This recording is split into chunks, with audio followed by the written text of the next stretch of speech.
सुप्रभात। मैं जगेंद्राणा। पूजा और मानवता। पूजा और मानवता, यह है आज की हमारी आध्यात्मिक चर्चा का विषय।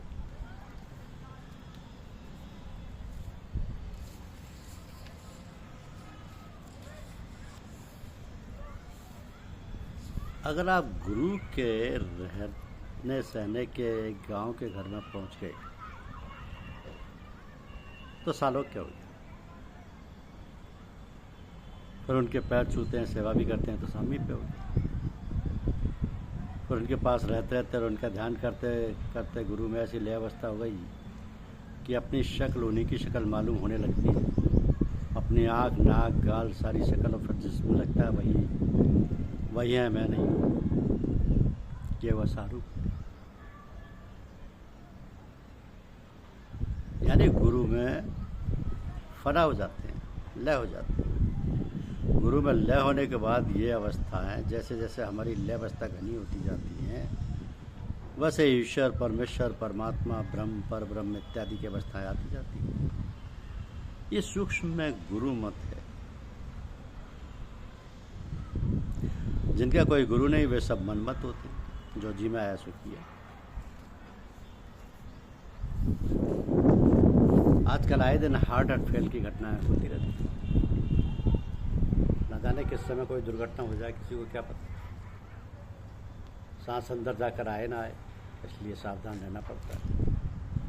जो समय मिला है, जो भी क्षण गुजर रहे हैं, जिनका सदुपयोग करो। सदुपयोग यही है कि कोई सांस भगवत स्मरण से खाली ना जाए और शरीर से लोकोपकारी कार्य होते रहे।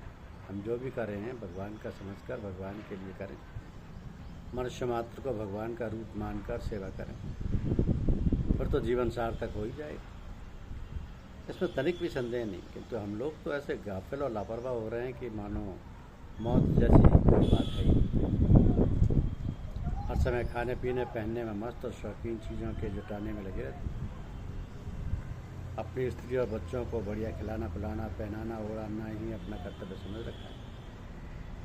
तो व्यापार रोजगार में बेईमानी करने में कोई हिचक नहीं। ऐसे समझते हैं कि हमारा जन्म सिद्ध अधिकार है। हमारे पड़ोसी और उनके बच्चे चाहे भूखे हों चाहे नंगे, हमें उनसे क्या लेना देना। जैसे हमें उनसे कोई मतलब नहीं, हमें सोचने की फुर्सत नहीं कि पड़ोसी के बच्चे भी हमारे और हमारी तरह, हमारे बच्चों की तरह उनको और उनके बच्चों को भी रोटी, कपड़ा, रहने की सुविधाएं मिलनी चाहिए।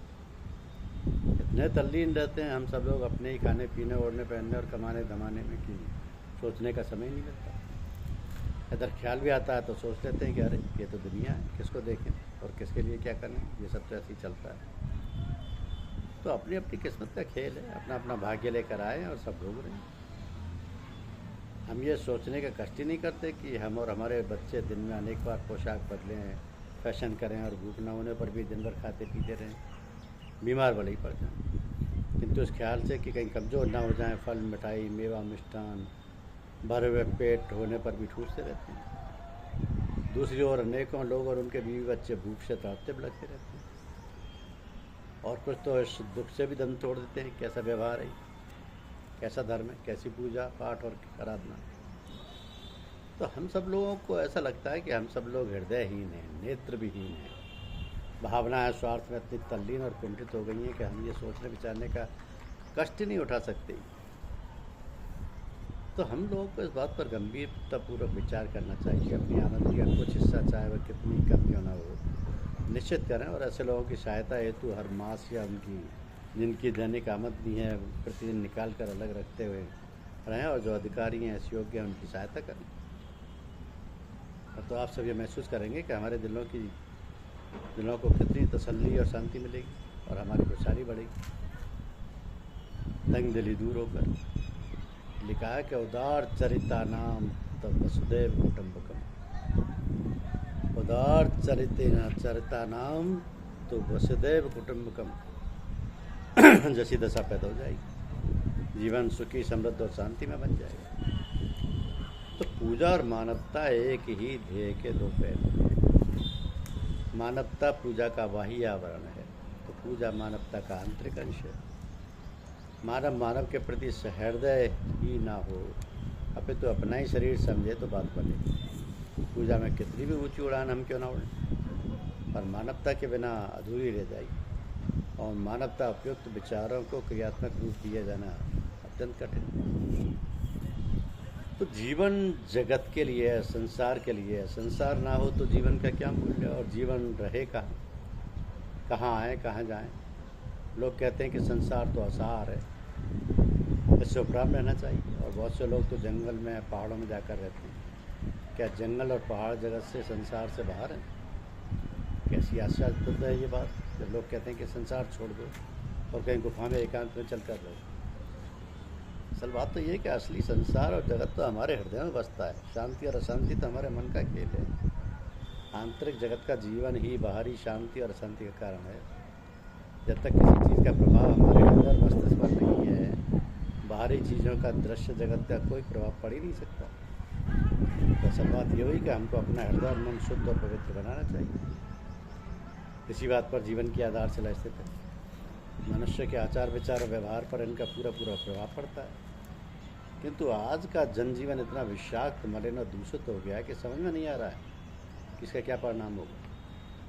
दुष्प्रवृत्तियाँ क्यों पैदा होती हैं, इनका स्रोत कहाँ से और किस तरह से पनपती हैं। यदि ये कारण हमारी समझ में आ जाए तब हम उसका प्रतिकार कर सकते हैं और उससे बच सकते हैं। किंतु ये तभी संभव है जब हमारे अंदर ये भावना हो कि हमें अपने आप को इनसे बचाना है। और आज का मानव तो जानबूझकर इन बातों को और अपने को ढकेलता है अब, और इसी को अच्छा जीवन, सभ्यता का प्रतीक और बड़प्पन का मापदंड मान बैठा है। तो हमारे जीवन की प्रारंभिक अवस्था तो माँ के गर्भ में जब बालक होता है तभी से प्रभावित होने लगती है। माँ के जैसे विचार, जैसे भाव होते हैं, उनका प्रभाव गर्भस्थ बालक पर पड़ने लगता है। महाभारत में स्पष्ट लिखा है कि अभिमन्यु ने गर्भ में ही चक्रव्यूह तोड़ने की प्रक्रिया सुनकर हृदयंगम कर लिया और उसी के आधार पर तोड़ा था। तो हमारी प्राचीन शिक्षा प्रणाली इसी आधार पर स्थापित की गई थी। बालक 8-10 वर्ष की अवस्था में गुरुकुल या ऋषिकुल भेज दिया जाता था। यज्ञोपवीत संस्कार इसी बात का द्योतक है। गृहस्थ जीवन और उसके क्रियाकलापों से दूर अरण्य और वनों में ये ऋषिकुल और गुरुकुल होते थे। उस समय के अनुसार फल, कंदमूल और गोदुग्ध ही मुख्य आहार होता था।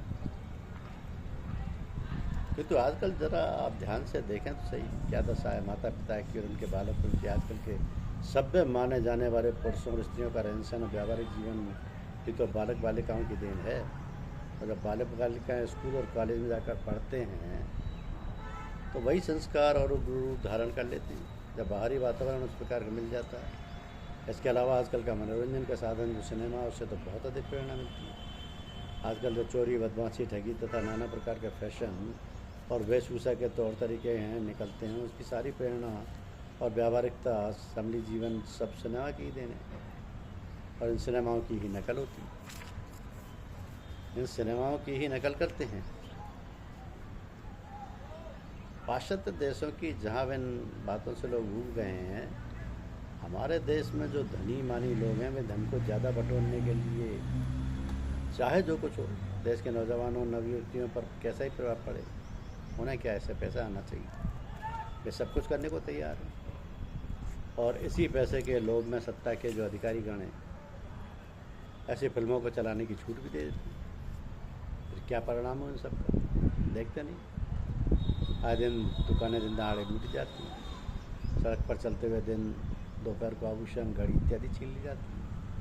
बात बात में छुरी और पिस्तौल चल जाते हैं। वही मिसाल है सामने, मियाँ की जूती, मियाँ चाँद। मियाँ की जूती, मियाँ की चाँद, जैसा बीज बोओगे वैसा काटोगे। ये दशा है हमारे और हमारे घर की, आस पास वालों की, नगर की और संसार की। जैसा हमारा दिमाग बनेगा वैसे ही हम काम करेंगे। तो हमें काम क्या करना है? पूजा ही मानवता है। मानवता के लिए काम कीजिए। पूजा और मानवता एक ही ध्येय के दो पहलू हैं। मानवता पूजा का बाह्य आवरण है, तो पूजा मानवता का आंतरिक अंश है। मानव मानव के प्रति सहृदय ही ना हो, अपितु अपना ही शरीर समझे तो बात बने। पूजा में कितनी भी ऊंची उड़ान हम क्यों ना उड़ें, पर मानवता के बिना वो अधूरी रहेगी। और मानवता प्रति विचारों को क्रियात्मक रूप दिए बिना आने कठिन है। धन्यवाद।